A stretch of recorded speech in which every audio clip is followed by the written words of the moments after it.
So I think we'll begin. Uh, so uh, Hello, good evening, and welcome to the next in our series of English Catholic History Association online talks. As you know, and regulars definitely know, we have very many speakers, scholars, academics, authors, enthusiasts of all sorts, giving talks to the association and to guests as well. So very welcome to everybody who's here this evening, whether or not you're a member of the English Catholic History Association or any other organization, or just a guest or just interested. Welcome to people from abroad, as we probably have people this evening from different countries. So very welcome to the talk. So we have speakers lined up as well until sometime next year, I believe as well. So more talks every month. So there'll be another talk next month and so on, well into next year. So you can look forward to those. Well, I'm going to introduce our guest, our speaker this evening. And for those of you who are very familiar, here is the book, the famous book, The Dissolution of the Monasteries by Professor James G. Clark. And Professor Clark has very kindly offered to come and talk to us this evening. We're very honoured to have him here speaking to you this evening. And he is Professor of History at Exeter University, a very fine university. He has published widely on monasteries, religious life, and culture in medieval and Reformation England. His books include Monastic Renaissance, 2004, The Benedictines, 2011, and The Deeds of the Abbot, 2019, and also, of course, The Dissolution of the Monasteries, this wonderful book that I have in my hands here, which is fantastic and well worth the read if you can get it. So very welcome, Professor Clark, this evening. Dissolution of the Monasteries.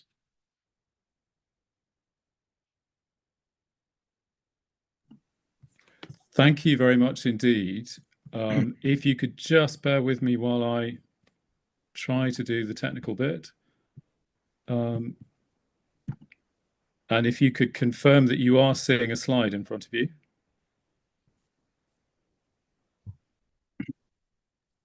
Yes. Wonderful. Thank you very much indeed. So thank you very much for your warm welcome. It's a pleasure to join you this evening from a damp and wintry Devon. I look forward to sharing this subject with you.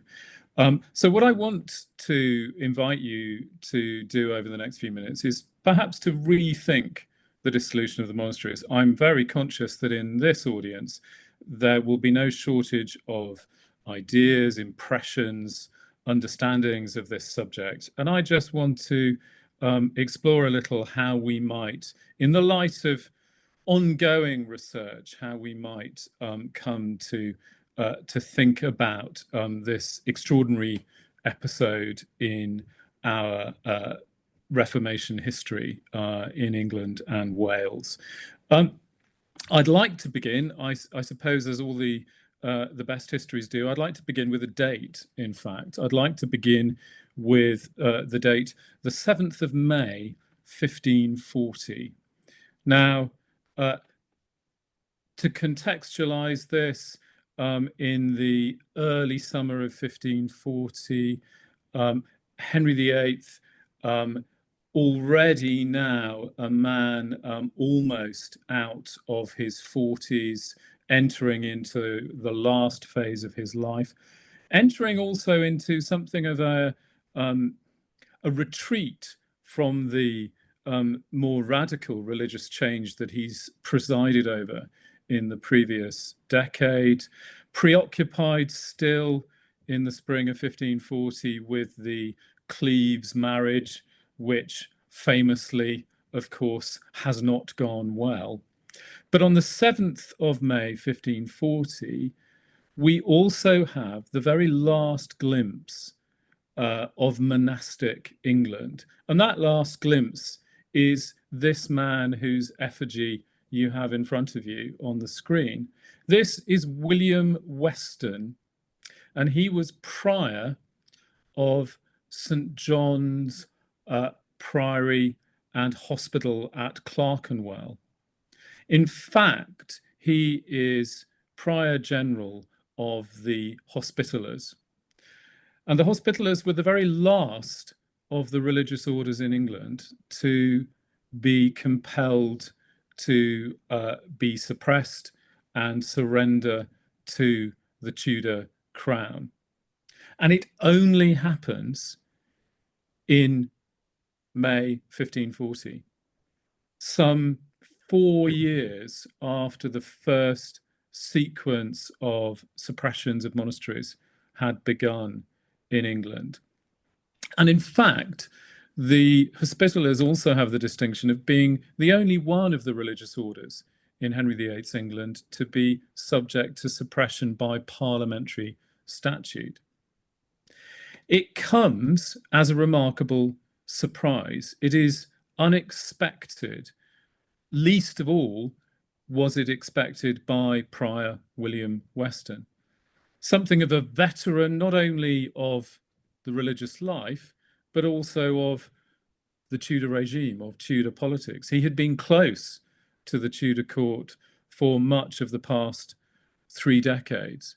He was popular, and he must have assumed into the spring of 1540 that in some or other way, his own network of religious foundations would stand apart from the process of closure that had been unfolding in Henry VIII's England for these past 4 years. And it was widely reported that when news reached him in Clerkenwell of Parliament's measure to, in one action, suppress his foundations, that he simply could not bear the shock of it and died. We don't know precisely whether this is accurate. He had already prepared this memento mori cadaver tomb effigy for himself, and he is duly buried, and you can still see it today in Clerkenwell, and it's an extraordinary artifact.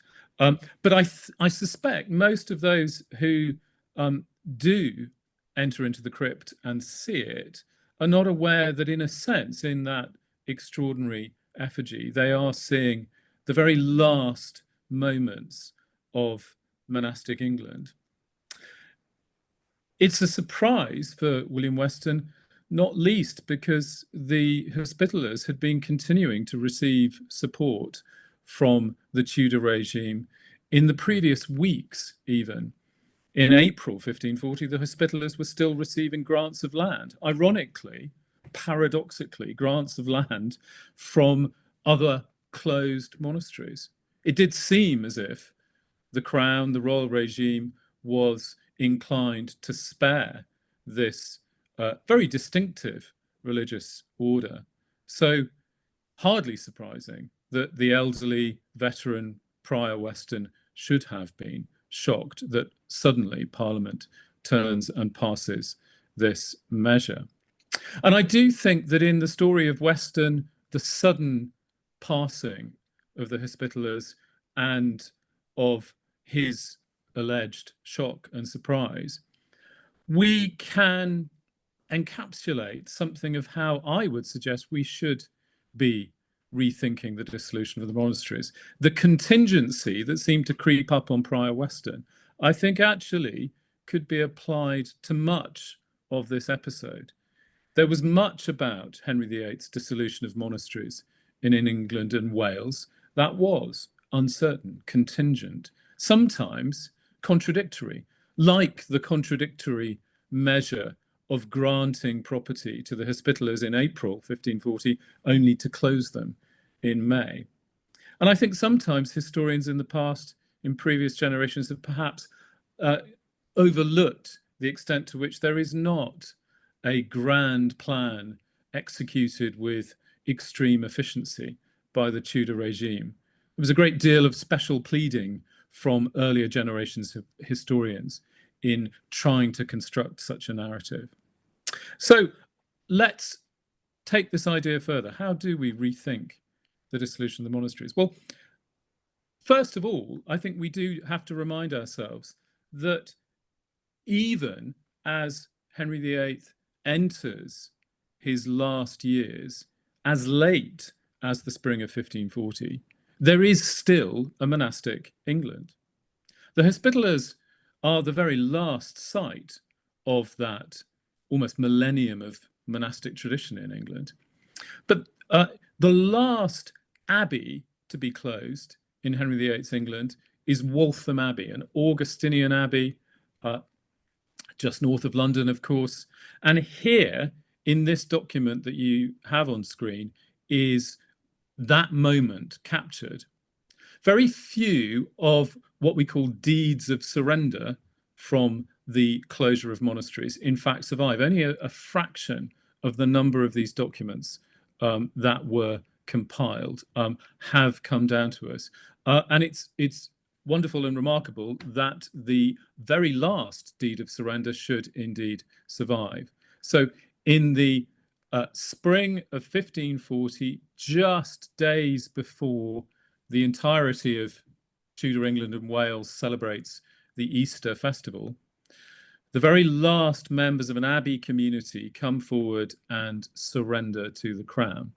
These deeds of surrender, in fact, are rather formulaic documents. For the most part, they follow exactly the same formula of words, surrendering the entirety of the corporation of the monastery, all of its properties and its legal rights and privileges over to the crown. But for all of that formulaic legalese, they are also rather dynamic documents because they capture the humanity of the moment. Because on most of these deeds that survive, we have the individual personal signatures of the members of the religious community who one by one step up and sign the deed for themselves. They step up and sign it in order of seniority. So the superior of the monastery signs it first, and you can see Robert Fuller, well, you may just about be able to make out his signature, at the head of that list of signatures that runs down the left-hand side of the document. And if I close in on it for you, you can see, even if the names are difficult to make out, I hope you can see that each one has quite a distinctive character. We have here the personal signatures of these Augustinian canons who made up the community at Waltham. Some of them have got quite flourishing signatures. Some of them have got using a script that is quite contemporary, avant-garde, almost sort of humanistic. Occasionally with these deeds, we also see signatures from those who are clearly very elderly, and you can almost see the shaking of the pen as they apply it to the parchment. So it does capture something of the humanity of the moment. And this is the very last to very last abbey to be surrendered. 1540 began with a handful of monasteries still in existence, not yet surrendered to the crown, and not yet, crucially, knowing if or when such an event would take place. They had passed through Christmas and into New Year, 1540, assuming that they were going to be part of a network like the foundations of the Hospitallers that clearly would have a role in Henry VIII's church. And this is a feature of how monastic England had responded to the king's policy as it unfolded and developed during the 1530s. There was a continual expectation that they may have a part in his church, that much was changing, but nonetheless their position, for the time being at least, was unchanged. The Benedictine monks at Canterbury at the beginning of 1540 were sufficiently confident in their continuation that the prior ordered cloth to make new habits for them, because they expected to be there not just up to Easter, but beyond as well. There you can see the seal applied to the deed of surrender. So this is the legal act that takes place in a dissolution of a monastery. It also, as I've said, captures something of humanity. It's the very last corporate act of what were corporations. They issued documents and they sealed them. And in some ways, it's the genius of Henry's chief minister, Thomas Cromwell, that in effect, what we see in these documents is a monastery dissolving itself.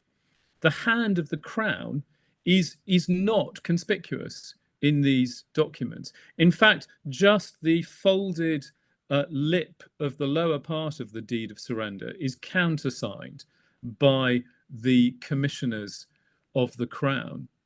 In all other respects, the monastery has taken upon itself to dissolve, of course, under duress and pressure, financial demands and other pressures from the crown. But this process is still only unfolding in early 1540. So the uncertainty, the unpredictability that William Weston at Clerkenwell knew was not unique to him. Let's put this in wider context. Monastic England and Wales, for all of the uncertainty contingency that attended its disappearance in 1540, had been removed from the Tudor kingdom with remarkable speed. I think too often today we don't dwell enough on the sheer scale and scope of this establishment of monasteries in England. There were as many as 850 different kinds of religious house in England at the beginning of the 16th century. We don't know how many people lived in them, but a reasonable estimate based on the lists of members that we do have would suggest as many as 12,000. And they were the professed members of the community. Of course, they retained many other permanent staff, perhaps as many as 30 to 40,000. A working assumption is that for every one monk or nun there was, or friar indeed, there was in a community, there were at least 2 or 3 permanently retained staff. So even a comparatively small monastery, perhaps of 12, 15, 18 professed members, would nonetheless be a site for many other employees. They occupied large areas of ground. The constant redevelopment of urban England and Wales has robbed us of really a very clear sense of how much space in relatively small city and town environments was taken up by monastic foundations. Some of the friaries, which are particularly difficult to trace today because so few archaeological remains are visible above ground, some of them occupied 16, 18, 20 acres within small towns. They were a dominant presence. And some of the larger abbeys occupied more acres still, 25, 28, 30 acres, alongside or integral with a townscape. That was the presence that they presented to neighborhoods in their own place. But of course, the presence of monastic England and Wales stretches further than that, because they are the proprietors of many, many properties across their own region and further afield. A working assumption would be that in Henry VIII's reign, there were perhaps as many as 50,000 people who were tenants of a monastery, for whom their landlord was a monastic foundation. Many more parish churches were shared as places of worship with monasteries than has been remembered in subsequent generations, at least 200 across the country.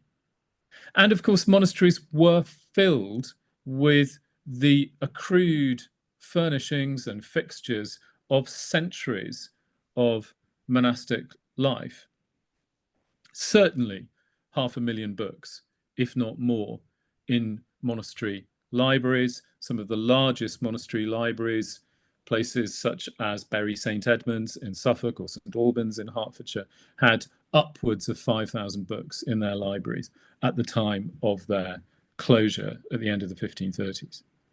And of course, on monastic land, we see wide varieties of agricultural activity. But one of the most notable features that historians in recent years have been increasingly conscious of is just how much larger than in later generations the livestock herds of monastic estates were.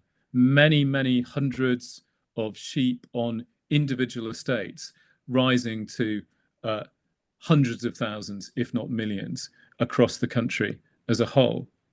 When these places are closed by the early summer of 1540, perhaps the most immediate change for those who live among them and alongside them is in fact the visible change to the physical environment, the disappearance of large herds of livestock from pasture land, the sudden circulation, inundation of displaced books and other furnishings. And of course, for many people who made their living directly or indirectly from monasteries, the displacement of life, livelihood, place of settled residence as well.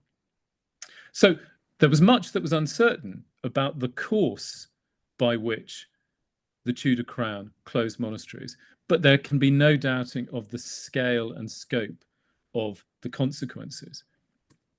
Now, it seems to me that we've lost touch over generations of historical writing, really, with many of the implications of this story of closure of so many monasteries. This is probably our typical mental image of the dissolution of monasteries. This is the ruin at Glastonbury, a romantic ruin in a managed parkland. But if, in many ways, I would suggest it actually separates us from a good historical understanding of the dissolution. And in many parts of provincial England, we see monastic remains. This is Reading Abbey in Berkshire. And these ruins, again, they're literally disembodied. They have no sense of connection with a living monastic community with all of those retained staff, all of those different livelihoods that depended on them, and all of those furnishings that I've mentioned. And increasingly, particularly perhaps in urban centres where modern development continues apace alongside these medieval remains, like at Reading, you can see this steel and glass monstrosity rising right next to the medieval walls of Reading Abbey. We become ever more detached from a full understanding of these places and the process of their closure. I think it is unreliable. And for most of us, what's been passed down to us by generations of historical writing, I think, are a series of preconceptions about the dissolution, none of which really are very reliable or satisfactory. First of all, perhaps one of the most common notions is that Henry VIII set out to close monasteries in order to enrich himself and in order to raid those ancient churches of their extraordinary treasures. But as I hope to suggest over the next few minutes, I'm not sure how reliable a view that is. Another prevailing assumption is that monasteries were there to be swept away as a due punishment for their centuries of crimes. And of course, this is the view that Victorian historians passed into the 20th century. This is John Leach's cartoon from Mr. Punch's Comic History of England, showing Henry VIII as a sort of a huntsman in pursuit of a fat friar, possibly the very earliest image of a sort of Friar Tuck character visualized as a inordinately fat, grasping figure who's puffing and panting as he makes his way into the forest. But it's notable how this notion of punishment and just punishment, that the monasteries got their just deserts, persists into the modern era of historical writing. And there it is in the mid-19th century, thanks to Mr. Punch. Another preconception, I think, about the dissolution and the forces that brought it about and what it really represented is that it was the result of an internal conflict, the Tudor Kingdom of England and Wales almost at war with itself over a modernizing process. We remember, to some extent, romanticize the uprising that we know now as the Pilgrimage of Grace. This is the badge of the 5 wounds of Christ that was carried by some of those who marched in the autumn of 1536 and then in the spring of 1537. And there is assumption again that the monasteries at the heart of that rebellion apparently force the Tudor crown into a more repressive response to the monasteries than otherwise might have been intended. Famously, it's under suspicion of treason that the abbot of Glastonbury, Richard Whiting, is subject to the most appalling and public execution, which seems almost deliberately to exploit biblical style imagery as he's dragged out of the town to a hill beside it for execution, with 2 accused of theft executed alongside him. And this again seems to have passed into historical writing as a notion of the dissolution as a moment above all of violence. I'm not sure, again, whether it is the way that we should recall and understand it most particularly. Again, we have our Victorian forebears to thank. It remarkably, in the 1880s, the appalling execution of the Abbot of Glastonbury was a children's tale marketed alongside other true historical stories for Victorian children in their nurseries. Chillingly opening for the child reader with this extraordinary illustration of the abbot prone on a hurdle as he's about to be taken off for execution. Not something perhaps people would read to their children today. Another prevailing assumption, I think, about the dissolution is that it's inevitable, that monasticism in England and Wales, like much of mainland Europe, had run its course, that the end of monastic life was inevitable because monastic life had lost its early purity.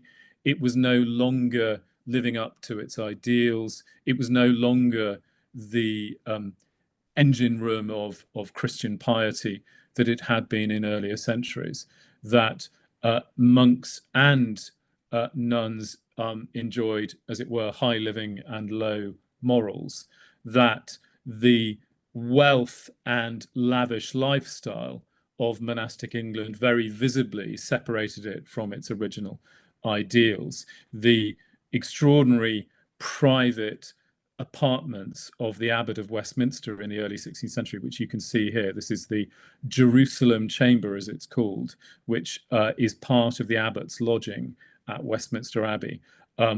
So lavish, so rich as lodgings that when royalty visited Westminster, they liked to stay in the Jerusalem Chamber. All of this has encouraged generations of historians to suggest surely monasticism, in a sense, carried with it the seeds of its own destruction. And then I think there has been a view among historians that, in a way, the dissolution of monasteries, the ending of monastic England, simply doesn't have or merit a significant place in the way that we understand what is happening in Tudor England and Wales, what is happening even in the Reformation. As some of you, I'm sure, will be aware, recent Reformation history has returned us to the political and personal dramas within the Tudor court itself. Henry's triangle between Catherine of Aragon and Anne Boleyn, Thomas Cromwell's political agenda. In recent years, we've edged monasteries ever further from the narrative of Henry's Reformation as we recall it, rather as a kind of personal drama for Henry himself. It does seem to me almost that we are in danger of remaking the Reformation in our own image, our own 21st century image, and all of our own preoccupations with personal, emotional, almost psychological drama. There's no doubt that there does seem to be a sort of cultural amnesia about the passing of monastic England, the place it occupied, and the significance of the process by which it was swept away. We look on buildings like this, Westminster Abbey, we see a royal church. We don't necessarily see a Benedictine monastery. Or this is Zion, a royal foundation of Henry V, of Bergantine monks and nuns, established in 1415. But we now see a grand aristocratic house. We don't imagine that on that lawn you can see in front of you was this, the great Bergantine Monastery, which remained there long after its closure in 1539. And in fact, where we do have the sites and sometimes the remains of monasteries, it does seem within our culture, we overwrite their history with other associations, whether it's Merton Abbey in Surrey, which was one of the first to be taken down, in fact, or this is another, Mottisfont in Hampshire, where, again, even our guardians of heritage buildings seem to project onto them associations that have got very little to do with monastic history. So Mottisfont is not remembered as an abbey, it's remembered rather as a romantic house and gallery set in beautiful riverside gardens. So it's important to rethink the dissolution of the monasteries, perhaps simply to reposition it in our Reformation narrative.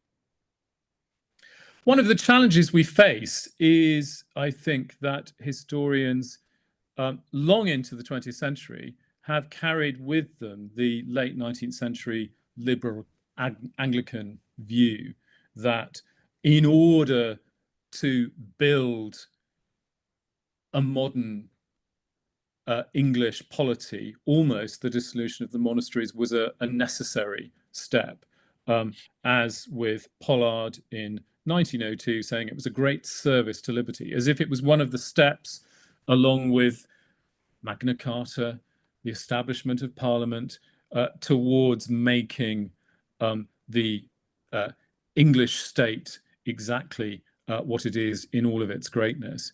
And it's amazing what a long shadow that view has cast. I'm sure that one reason that historians have been reluctant to challenge all of this has been the fact that the dissolution is simply not very well documented. It's ironic that in 10 centuries of monastic life in medieval England, it's the last decades of the monasteries that are the least well documented. We have very few first-hand accounts of the process by which crown commissioners came and closed monasteries. This is a 16th century letter written in the 1550s by an abbot who tells us, looking back at the end of his life, what a chaotic process it was, that very little was written down. There was no careful process of documenting what belonged to whom. But he's writing this 20 years after the events, and this is one isolated letter. We have very few such accounts. We're missing much of Thomas Cromwell's correspondence, probably much of it was actually deliberately destroyed when he fell from power in the summer of 1540. We have this rather wonderful letter in Italian, correspondence exchanged with the military engineer he employed to pull down the Cluniac Priory at Lewes in Sussex. But these are isolated examples. Most of Cromwell's correspondence does not survive. And we do have very limited material evidence to work with to understand the process of dissolution. This is Glastonbury Abbey, limited remains above ground, and we are reminded how limited those are if we then project onto that image you can see in front of you a computer-based reconstruction of the Abbey, and you can see just how dominant it was in the space. A vast church and complex of conventual buildings reduced to this now. It's very difficult to establish an accurate sense of the impact of this process. And the standing remains of monasteries we have not fared well and are not faring well.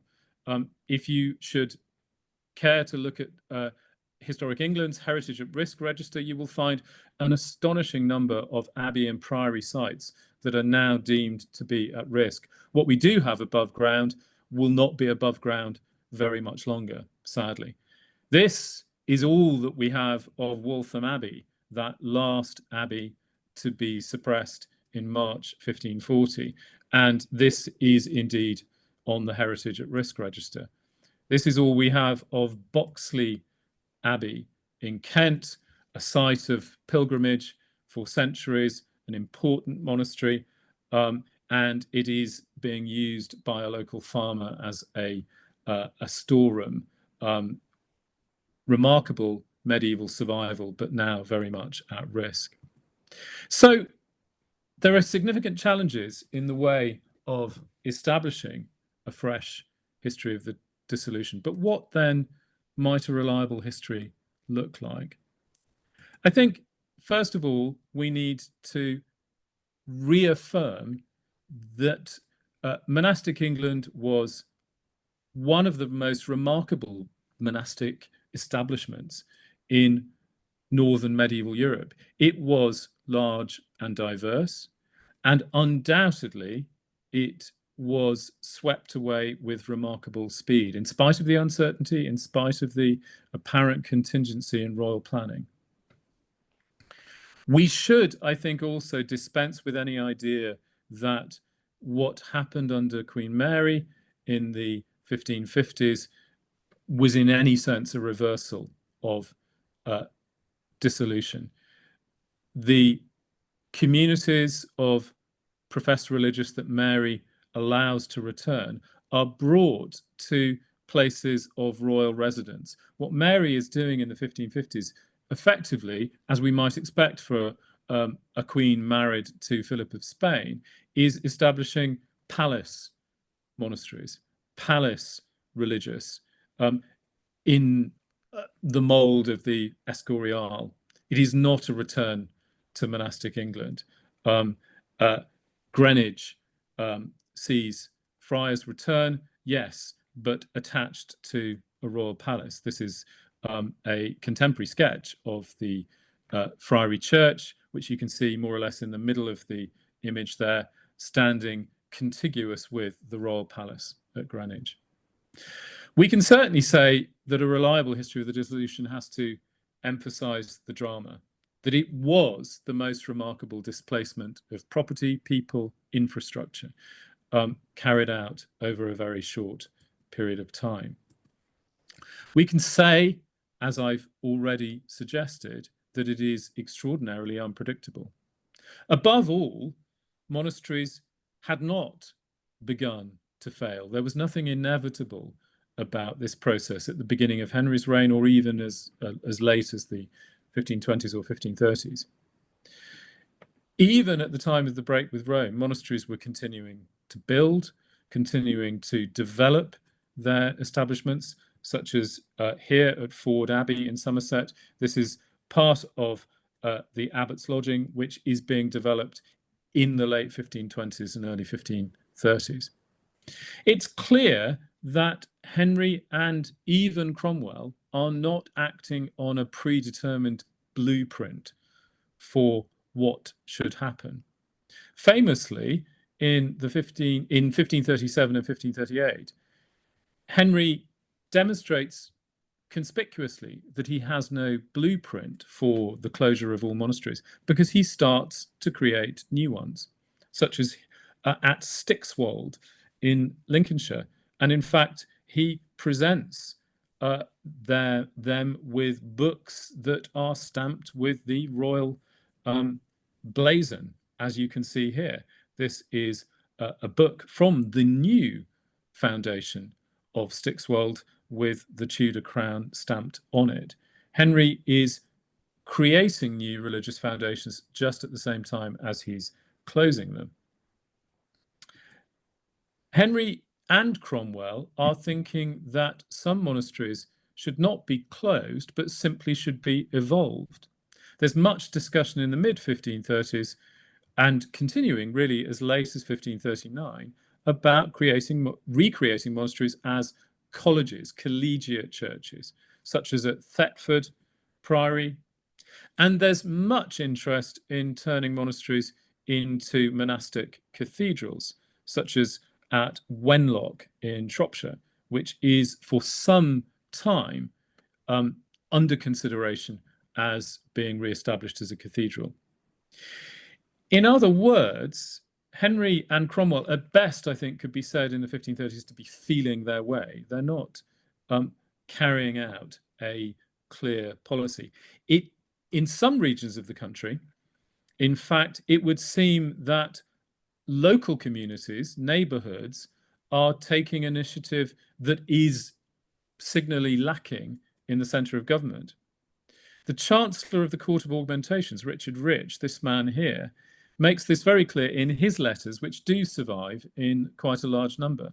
He is constantly frustrated by the fact that while there's no clear direction in policy in royal government, nonetheless, local people are taking things into their own hands. He is angry in this letter, for example, that a number of local people have decided to start tearing down a monastery building when there has been no instruction from Westminster that they should do any such thing. And much of Richard Rich's time, in fact, at the end of the 1530s, is spent trying to prevent damage to monastery buildings, as his letters make very clear. Historians, I think, have not looked at that evidence nearly closely enough previously. On the other hand, some monastics themselves take initiative into their own hands. A number of communities of monks and friars do decide that they are convinced by the arguments for religious reform and decide to end their own monastic life. This is the deed of surrender of one such friary, where they declare that they no longer invest in what they call their dumb ceremonies. So highly unpredictable. At the same time, collaborative. We should move away from the idea perhaps that this is the crown versus monastics or the crown versus the people. We have to acknowledge most monasteries and friaries accept the break with Rome. They accept Henry VIII as head of the church, as defender of the faith. They look forward in 1534, when Henry becomes head of the church, they look forward to further measures of reform. There are many monastics in Henry's England in the 1530s who are inclined towards religious reform. It's striking that some of the first churches in Henry VIII's England to take up the new English translation of the Bible are in fact monastic churches. We see monasteries still standing in the late 1530s buying the English Bible and introducing it, reintroducing lectures on the English Bible even. And they accept what happens first in 1536, the closure of smaller monasteries, because they see it as a step towards establishing the remaining larger monasteries as well-established reforming institutions. They see, first and foremost, a role for themselves in a reformed church, which is why also in 1536, the year that small monasteries are closed, a number of leading monastic figures step forward to serve as bishops in Henry's church, as bishops and suffragan bishops, men such as Robert Holgate, who begins his episcopal career at this point. So they don't see themselves necessarily as opponents to Henry's reformed Ecclesia Anglicana. We also need to add into this picture of the dissolution history an understanding that this is not a process that simply sees the Tudor crown enacting its will without challenge or confrontation. We know, of course, that there is challenge and confrontation in the Pilgrimage of Grace. What previous histories have perhaps not given enough credit to is how many challenges there are in other parts of the country. In the West Country, in Exeter, there is a rebellion against the Crown Commissioners who are taking down sacred objects from one of the monastic churches, the Benedictine Priory of St. Nicholas, and in fact tricking the commissioners by dressing in women's clothing, luring them into the city, where they then duly set upon them and beat them. There's also less direct action to resist the process. For example, deliberate illegality. Here we have some of the friars in the city of Exeter signing the surrender to the crown in 1538, but forging signatures. One friar in this list is actually signing for one of his colleagues as well. By signing, they receive money from the crown. So what is happening here is an action of fraud. And that fraud is large scale and widespread. What monasteries do as the crown's pressure upon them increases at the end of the 1530s is begin to disperse their property to ensure that it cannot be sequestered by the crown. At Bury St Edmunds Abbey in Suffolk, for example, we find records of very late leases being made just days before the Crown Commissioners come to compel the monks to surrender finally and to sign that deed. It's an indication that the crown is being, as it were, undercut from any financial benefit it can draw from dissolution. I would then also want to emphasize that in many respects, a revised history of the dissolution has to assert that it was largely unsuccessful. Yes, well over 800 religious houses are driven from England and Wales. But perhaps that is the only way in which we can understand that the process of demonasticizing England is in any sense successful. Henry, as depicted here in the opening of the Ecclesiasticus, his survey of church wealth in 1535, representing himself as head of the church with supreme authority over the church in England. This is more imagined than real in the immediate aftermath of the dissolution. I think it's fair to say that Henry perhaps is in the short term enriched by the closure of monasteries, but not for the long term. And there is no doubt that the church that is left behind by the disappearance of those religious houses and religious orders is still very monastic in its aspect. So let's just look at that a little closer. The king's main profit from the dissolution is cash, not in fact property to be granted out, as I'll explain in a moment. Cash and treasure, like the wonderful Ramsey censer that we've already seen. Also, Henry is conscious that he has by the summer of 1540, acquired a number of very recently developed buildings which could be used as royal palaces. And in fact, St. Augustine's Abbey, Canterbury, Benedictine Abbey, just outside the city wall in Canterbury, is being turned into accommodation for the new Queen Anne of Cleves in the early months of 1540.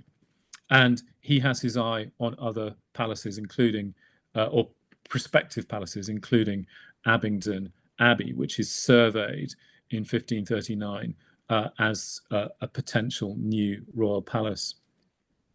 Undoubtedly, Henry acquires raw material. Also, he does make use at the end of the 1530s of a number of monasteries for building.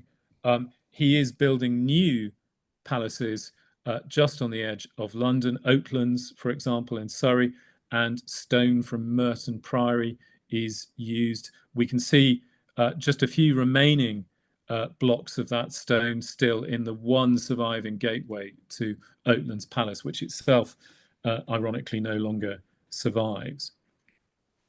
More stone is used to create new fortifications in a chain of forts on the south coast of England, running from Essex all the way down to Devon.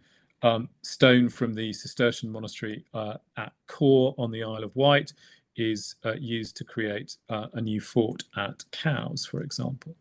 So there are some immediate and tangible gains for Henry, there's no doubt. But the property that is sequestered by the crown does not make Henry VIII significantly richer than he was, largely because of the way that this property is granted out. Property is granted out for a fee, but those who receive these grants are permitted only to pay a small token sum before taking possession of the property. And in many cases, the full sum is never paid. So a property like Milton Abbey might be valued at £1,000, but the crown does not receive £1,000. And most of these grantees default on the sum. The village of Fontmell in Dorset is valued at an extraordinary sum of more than £1,000, but again, the full sum is not paid. Edward Seymour, Earl of Hertford, a significant beneficiary of grants, but again, the full sum does not come to the crown. It's also the case that in granting out these properties, it does not necessarily mean that Henry is surrounding himself with those who are in support of this great redistribution of church wealth. The grantee of Milton Abbey in Dorset that we've just seen is John Tregonwell, who proceeds to fill his new residence at Milton with objects of Catholic devotion, and he and his descendants become suspect objects of suspicion in later decades. At Wilton Abbey, William Herbert, another beneficiary of a property which had been a Benedictine nunnery, by the early 1550s, is toying with the re-establishment of a monastery. And briefly, under Mary, it does seem that Herbert does invite women to return to Milton. So the king not only lacks a material reward, but the commitment of those he rewards with monastic property is, in some cases, skin deep. And as I've said, what remains as a church in England and Wales does seem to retain a very strongly monastic aspect. There are great churches which are unchanged from their monastic outlook and continue to be used, like Smithfield Priory in the City of London. And it, in fact, passes in the 1540s and 50s through parish use back into monastic use. It's almost as if the monastic place of worship is still dominant. Then there are monastic churches which even in their ruined form, nonetheless are retained as places of worship, like Crowland Abbey in Lincolnshire, where part of the previously very, very lengthy nave and choir is retained just to the east end of the crossing as a parish space. And small monastic churches become given over to parish use. This is a tiny chapel, the remains of a small parish church created as late as 1532 by the Benedictines at Sherborne Abbey for a village just outside the town of Sherborne. And it is immediately retained as a place of parish worship. Ironically, in the immediate aftermath of the closure of the last monasteries, I think it's true to say that in many regions of England and Wales, there are more lay folk worshipping in monastic places of worship than had been just prior to the dissolution itself. And they're worshipping under the eye of monastic clergy. Many of the bishops of Henry VIII's England at the end of his reign are monastics. So even those who are filling the new bishoprics created with the closure of monasteries, such as at Bristol, Paul Bush, and then in Oxford, Robert King, who had been a Cistercian. The last ex-monastic is in an episcopal office in England as late as 1585. John Scory, who is Bishop of Hereford, for a very lengthy period. He only dies in 1585. Some of you may know Scory had been a Dominican. He supports reform, but it does mean that almost into the last decade of Elizabeth's reign, there is still a pre-Reformation monastic at the very apex of the English church. Many of the suffragans who were appointed as monastics before the last of the dissolutions remain in office at least into the middle years of the century. This is Robert Pursglove, who'd been Bishop of Hull, suffragan, before the closure of his monastery, Gisborne Priory, and he remains in that position right the way through into the first year of Elizabeth's reign. Many monastic clergy are in other clerical positions. A good many of them return to the university colleges and hold fellowships, and of course many of them take positions as beneficed priests and chantry chaplains. Researchers are really only now beginning to track where monks serve as secular priests in post-dissolution England, and I thought I'd just share with you one example. These are the benefices held by former monks of the Benedictine Abbey at Reading after the dissolution, all the way through into the 1570s. The purple spot is Reading itself, and the red spots you can see in front of you are all of the different livings that we see Benedictines of Reading going and holding as secular priests in the decades after the dissolution. What's interesting is that they are moving wide away from Reading, but they are, a number of them, holding positions in manors and parishes that had been associated with their abbey before the dissolution. So there is a strong sense of affiliation there. And we can see them living on, retaining their pensions and serving as parish priests. And it's not just the clergy that populate a sort of monastic post-dissolution England, but many of their furnishings are still in circulation, including their books. Very ironically, this is a book from the Franciscans, which passes into Henry VIII's own library. In the top right-hand corner, you can see a serial number. That is the number of the book in Henry VIII's own library at Westminster. Perhaps most visible to ordinary worshippers in post-dissolution England would have been the retention of many of the church vestments from monastic places of worship passing into parish churches. These are just two examples of a good many. The example on the left is one of the rich collection that is associated with St. Michael's Church in Abergavenny, and on the right, associated with the former Gilbertine Priory of Six Hills in Lincolnshire. And in fact, research is only now bringing into focus just how many vestments pass into parish use out of monasteries. This is an example of a pall that is made up of vestments that are retained from the closed monastic churches in Exeter and then used in the cathedral. And then, of course, the fabric of monastic England is still visible.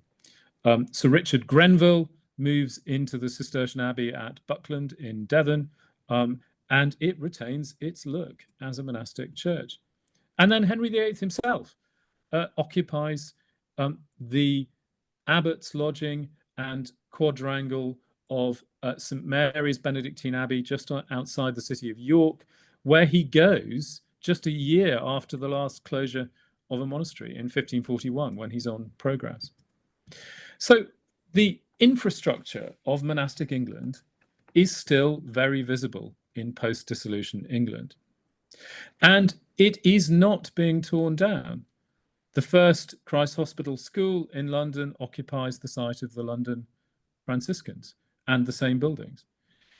In the city of Norwich, the emerging city council occupy the Dominican church. There it is.